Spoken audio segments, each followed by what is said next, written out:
Bupati Lanosin Hamzah mengawali vaksinasi terhadap hewan ternak di Kabupaten Oku Timur pada hari Senin 4 Juli 2022 lalu. Vaksin yang digunakan adalah jenis vaksin Aftopor.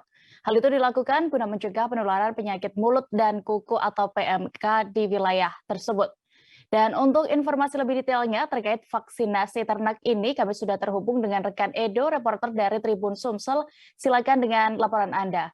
Baik Tribuners, jadi dapat saya laporkan bahwa pelaksanaan vaksinasi untuk mengantisipasi penyakit mulut dan kuku di Kabupaten Oku Timur telah dilaksanakan dan Bupati Oku Timur sendiri, Haji Lanosin Hamzah atau Enos, dia juga langsung menyuntikkan secara langsung vaksin tersebut kepada hewan ternak sapi itu. Nah, dapat saya informasikan bahwa untuk di Kabupaten Oku Timur sampai dengan saat ini berdasarkan data yang saya peroleh dari Dinas Peternakan dan Perikanan Kabupaten Oku Timur bahwa belum ada sapi yang terindikasi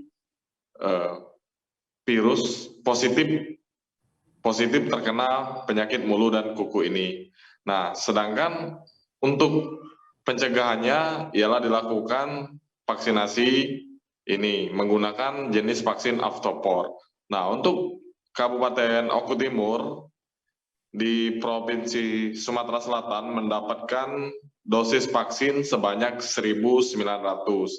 Nah, jadi pelaksanaan vaksinasi yang dilaksanakan kemarin itu dilakukan di dekat gedung BPPP ataupun Balai Pelatihan Penyuluhan Pertanian Kabupaten Oku Timur di Kecamatan Bunga Mayang.